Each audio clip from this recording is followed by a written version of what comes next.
할렐루야. 크리스마스를 이제 준비하면서요, 정말 힘들고 어려웠습니다. 왜냐하면 이 오늘 교회들이 하는 설교들을 한번 들어보면 거의 다 비슷해요. 아기 예수의 그 탄생과 하늘의 영광이요 땅에는 평하고 거의 비슷한 설교거든요.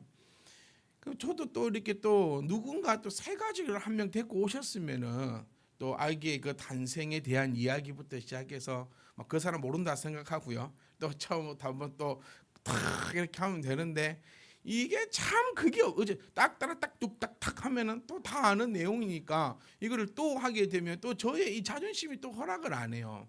그러니까 좀 자존심을 좀 바꿔야 될 것 같아. 했던 설교 또 해도 되겠다 이런 식으로.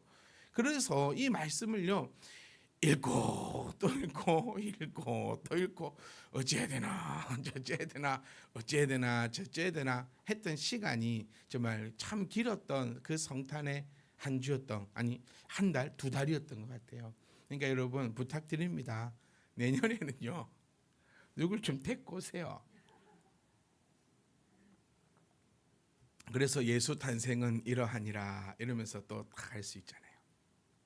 저는 이 하나님의 말씀을, 이 상황을 보면서요, 뭘까? 왜 이럴까? 뭐지? 이런 생각들을 참 많이 해보면서 어제와 오늘의 이 설교를 준비를 했었습니다. 여기 지금 나오는 이 주인공들은 곰곰이 살펴보면요, 그러니까 요셉과 마리아죠. 그리고 목동이죠. 그리고 헤롯이 나오고, 우리 연극을 한번 생각해 보세요. 어린 시절 많이 했던. 그 다음에 동방박사 막 이렇게 나옵니다. 이런 사람들의 특징이 하나가 있는데 뭐냐면 순수하거나 아주 못됐거나, 그러니까 선하거나 아주 못됐거나, 이런 또 특징을 가지고 있습니다. 마리아도 그렇고 요셉도 그렇고 사람들이 참 순수하고요, 순수하다 못해서 좀 참 답답한 그런 면도 분명히 가지고 있어요. 근데 저는 이 장면을 한번 주목을 해봤습니다. 먼저는요, 왜 하나님께서 마리아를 택하셨을까?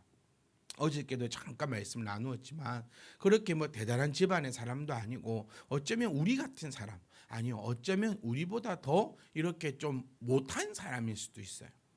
그러면 또 이렇게도 얘기할 수 있습니다. 마리아의 믿음이, 목사님, 대단하지 않습니까?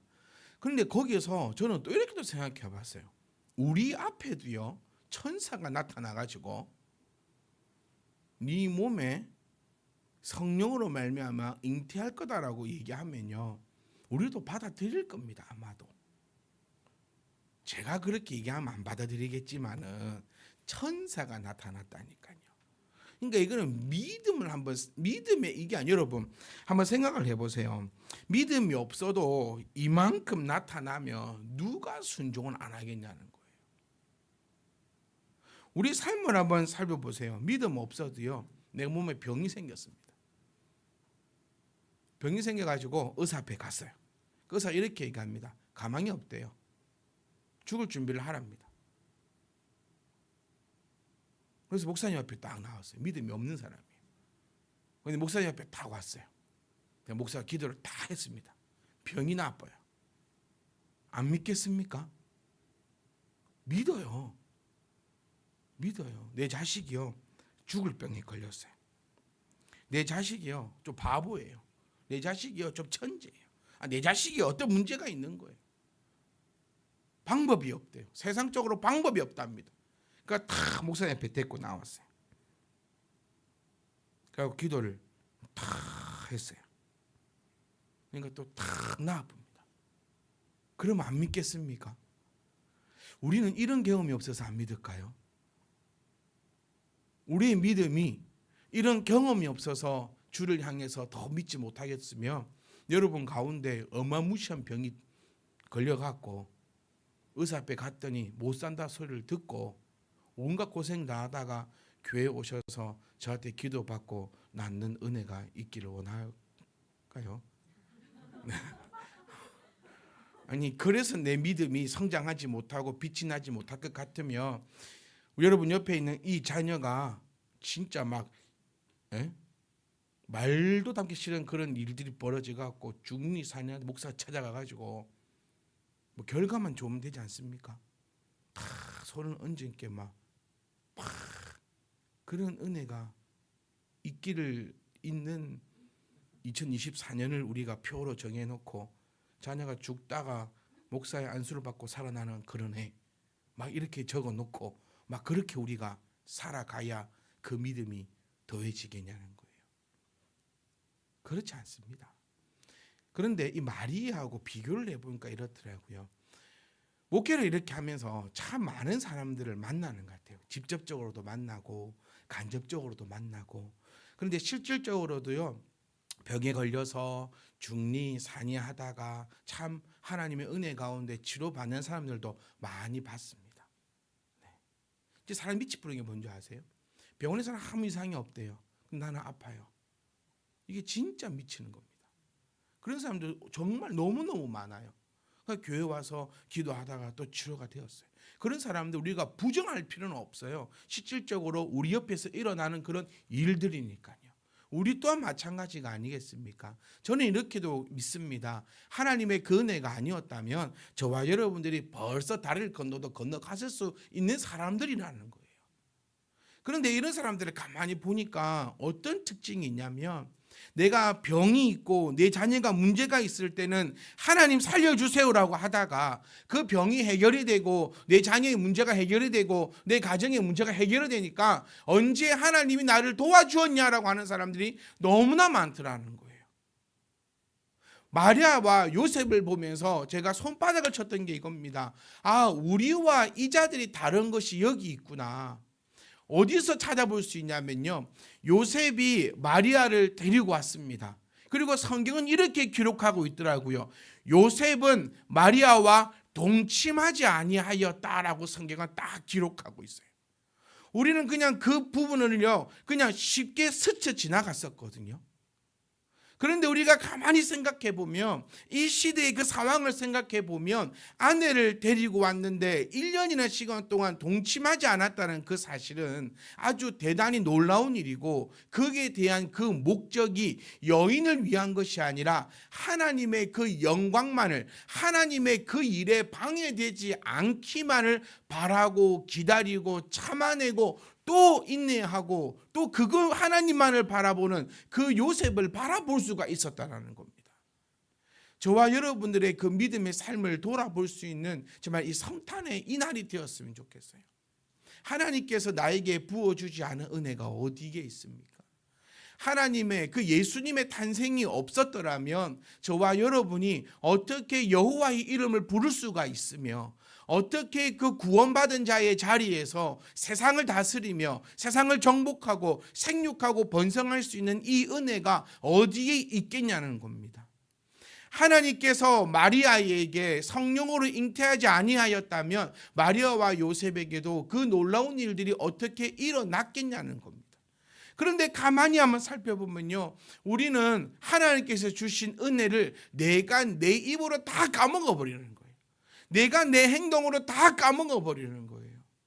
너를 살려주셨고 너에게 은혜를 주셨고 너의 가정을 지키셨고 우리 교회를 힘있게 하셨고 우리가 세상 나아가는 데에 아무런 어려움이 없도록 나를 이렇게 귀엽게 해주셨건만, 나를 정말 나 같은 자를요 하나님께서 택하여 주시고 나 같은 자를요 하나님의 그 자녀 삼아 주셔서 구원받은 자로서 높이 세워 주셨는데, 어찌하여 나는 그 은혜를 잊은 채 그렇게 매일 불평하며 매일 내 욕심대로만 그렇게 살아가려고 하고 있지 않는가 모습을 볼 때, 요셉과 마리아는 그렇지 않더라는 겁니다. 여러분, 요셉이 마리아와 동침하지 아니할세라는 그 단어가, 그 성경의 말씀이 정말 하나님의 그 은혜를 가리우지 아니하는 그 인간의 그 노력을 우리가 발견할 수 있기를 주의 이름으로 부탁드립니다. 여러분, 병이 나았다가 치료되어야 은혜입니까? 저는 여러분께 이 얘기 진짜 1000번도 넘게 했어요. 자녀가 죽었다가 살아나야 은혜입니까? 아닙니다. 진짜 은혜는 내가 오늘도 하나님의 이름을 부를 수 있는 이것이 은혜이고, 오늘도 내 옆에서 무럭무럭 자라나고 있는 자녀가 아무 무탈하게 그렇게 하나님을 찬양하고 있음이 얼마나 큰 은혜인지 모릅니다. 그런데 이 상황에서도 나는 하나님의 이름을 부르지 못하고, 나는 이 상황에서도 하나님을 찬양하지 못하고, 오히려 하나님이 언제 나를 도와주었나, 하나님이 언제 나와 함께 있나라고 그렇게 말씀하는, 그렇게 말을 하는 우리의 심령들이요, 한 영혼도 없기를 원합니다. 우리 어저께 성경 공부 시간에도 이렇게 나누었었어요. 왜 이렇게 우리는 물질 만능주의를 가는지 모르겠다. 구원을 얼마 주고 살렵니까? 구원을 얼마 주고 팔렵니까? 우리의 신앙이요, 물질 만능주의가 아니었으면 합니다. 돈 많이 버는 집사님 있으면 은혜 받았다고 합니다. 우리. 그럼 돈 많이 못 버는 집사님 있으면 은혜 못 받았다고 합니다. 우리. 아닙니다, 여러분. 구원의 그 자리에서 주를 찬양하고 있는 이 나의 모습이 얼마나 아름다운 줄 모릅니다. 사랑하는 성도 여러분, 하나님께 구르십시오. 동방 박사가 아기 예수께 찾아와서 절회를 했다고 표현되고 있습니다. 동방 박사가 아기 예수께 절을 하며 그에게 황금과 유황과 몰약을 드렸다라고 성경은 기록되고 있습니다. 사랑하는 성도 여러분, 제가 이 말씀대로 오늘 처음 드리는 것이 아닙니다. 하나님께 꾸르면요, 세상에 비참해지거나 세상에 꾸를 일이 전혀 없어요. 사랑하는 성도 여러분, 세상에 사정하지 맙시다. 우리 대출을 받아도요, 은행 가서 돈 좀 빌려달라고 하는 사람이 아니라 은행이 우리한테 와가지고요, 내 돈 좀 구워달라고 하는 그런 사람들이 되었으면 좋겠어요. 왜 세상 가운데 그렇게 굶고 하나님 앞에는 왜 무릎을 못 꿇습니까?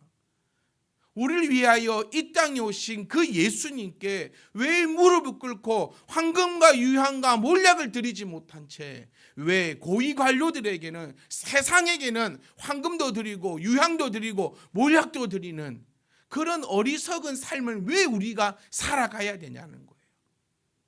우리가 무릎 꿇을 일은 하나님밖에 없음을 고백할 수 있기를 원합니다.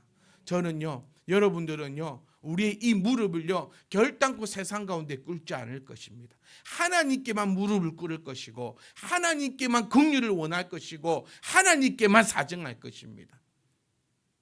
저는 사람 앞에 나를 긍휼히 여겨달라는 말을 하지 않을 겁니다. 왜 사람이 나를 긍휼히 여깁니까?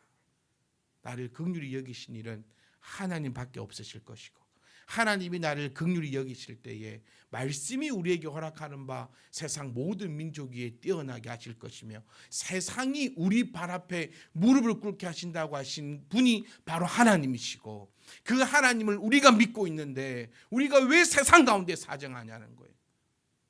그러니까 저는 여러분께 부탁드립니다. 세상에 사정할 힘으로 하나님께 사정해 보십시오. 세상에 나가서 구걸할 그 힘과 그 정신으로 하나님 앞에 기도해 보십시오. 세상에 나가서 돈 좀 구워주라 할 그 정신과 그 에너지와 그 힘으로 하나님 앞에 무릎 꿇고 기도해 보십시오.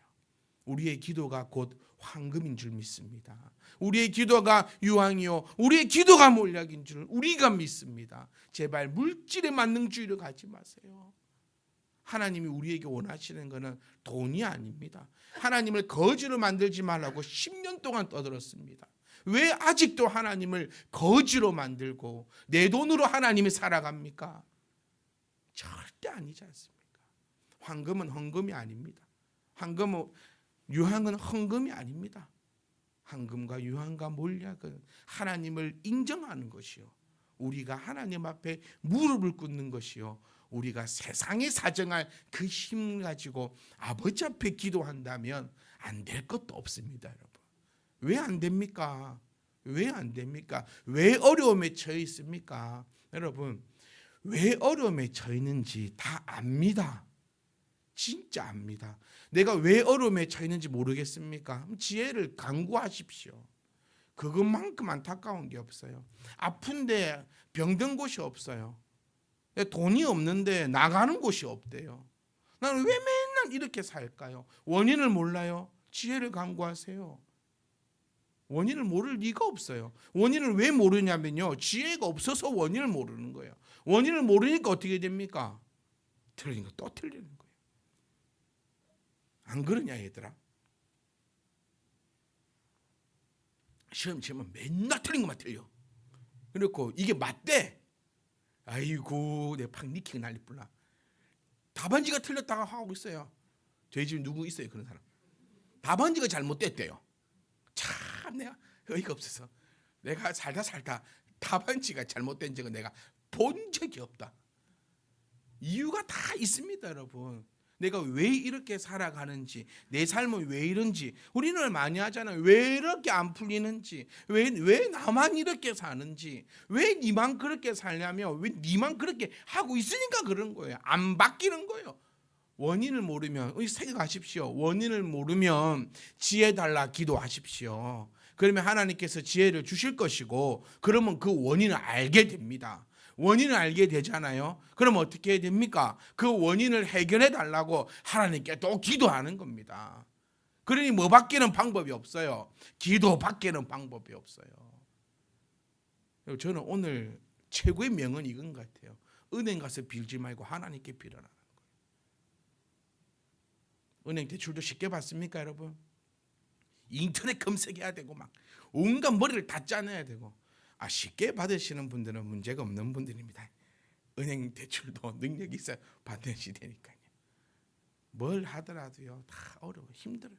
그 시간에 이 적어놓으세요 앞에다가. 세상에 사정할 시간에 하나님께 사정하자. 그러면 됩니다. 안 해봤으니까 안 된다는 거. 해보고 안 되면 찾아오세요. 저 이 말씀 진짜 많이 들어요. 안 해봤는데 안 되면 찾아오세요. 그럼 둘 중에 한 개겠죠. 사랑하는 성도 여러분, 하나님께 꿇읍시다. 동방박사요, 우리 왕에게 안 꿇었습니다. 예수님, 아기 예수님께 무릎을 꿇었습니다.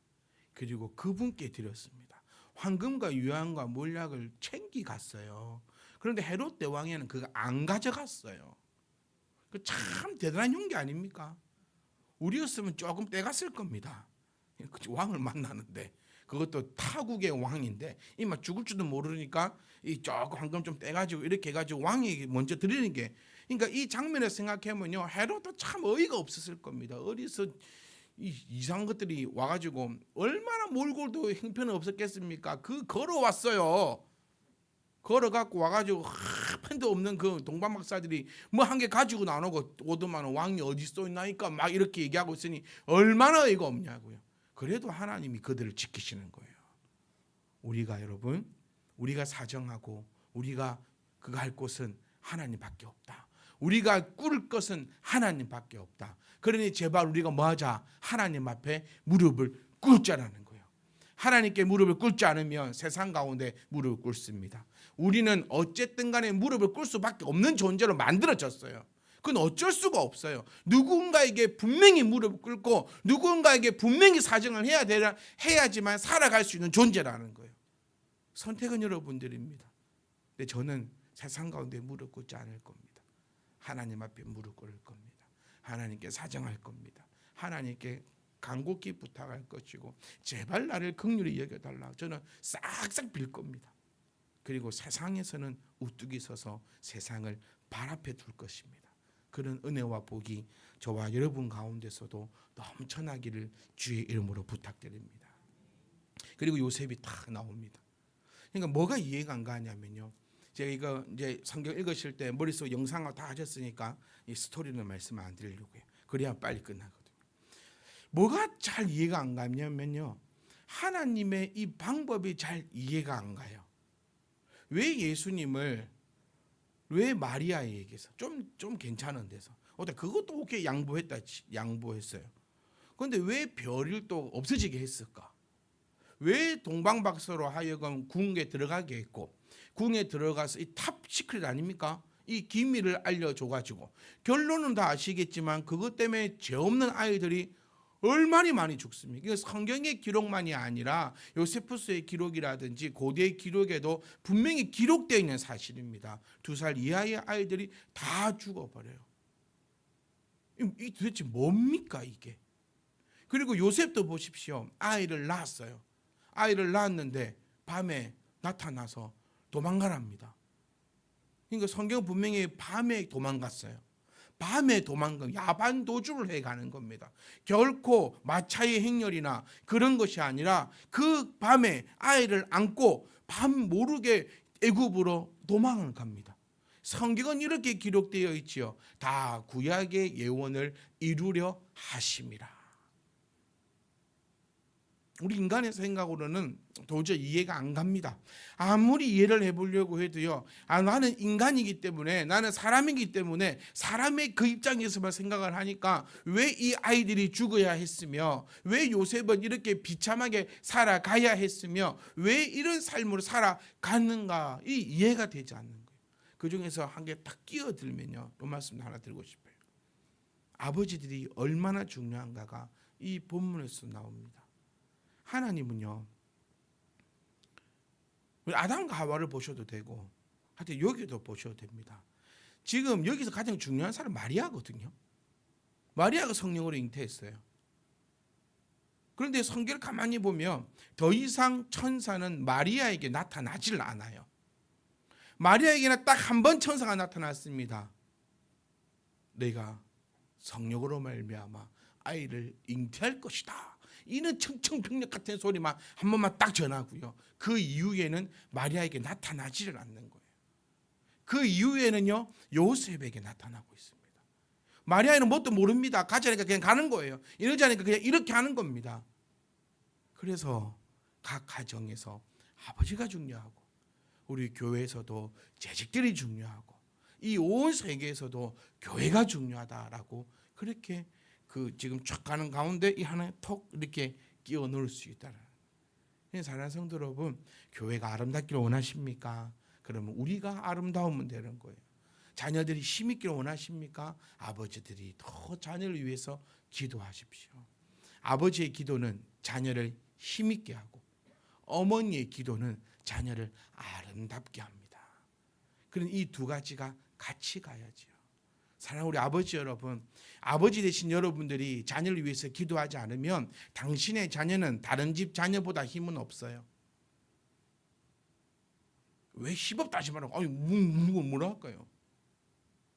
이게 성경의 원리입니다. 하나님은요, 각 가정에 하나님은 하나님의 대언자를 통하여 일하신다는 것을 기억하시고, 그러니 참여디만 교회 성도 여러분 중에서 아버지 되신 여러분들이 더욱더 우습게 서야 됩니다. 아버지 앞에 나아가기에 더 힘있게 나가셔야 되고, 더욱더 그 걸음이 힘이 차야 되며, 자녀들 앞에 결코 부끄러움이 없고, 자녀들을 머리에 손을 얹고 손을 잡고 자녀를 위해 간절히 기도하십시오. 그러면 그 자녀는 이 세상을 살아갈 때 힘이 없을 수가 없는 거예요. 내 자녀가 힘이 없습니까? 내 자녀가 힘이 없으면요, 답은 나온 거예요. 아버지가 기도를 안 하네요. 그러니까 자녀가 힘이 없는 거죠. 자녀에게도 마찬가지입니다. 공부하라고 잔소리할 시간에 자녀를 붙잡고 기도해 보십시오. 자녀의 학원비에 쓸 그 돈에 자녀에게 신앙을 위해서 써보십시오. 자녀에게 이렇게 하라고 할 시간에 자녀를 붙잡고 기도해 주라는 거예요. 왜 자녀를 위해서 기도를 안 하는지 모르겠습니다. 저는 꼭 기억하십시오. 요셉을 통하여서 이 놀라운 일들이 벌어지고 있음을 기억하시오. 자녀를 위해서, 목사는 그래서 성도를 위해서 기도하는 거예요. 재직들은 그래서 교회를 위해서 기도하는 것입니다. 왜냐하면 하나님의 방법이 그렇다는 거죠. 저는 이렇게 말씀을 마치고자 합니다. 하나님은요 다 계획이 있으셔요. 아멘. 다 계획이 있으세요. 근데 그게 내 바람과는 좀 다를 수도 있어요. 왜냐하면 하나님은 하나님이시니까요. 복음을 전하다 보면 제일 많이 듣는 질문이 이겁니다. 그러면 이순신은요? 그러면 세종대왕은요?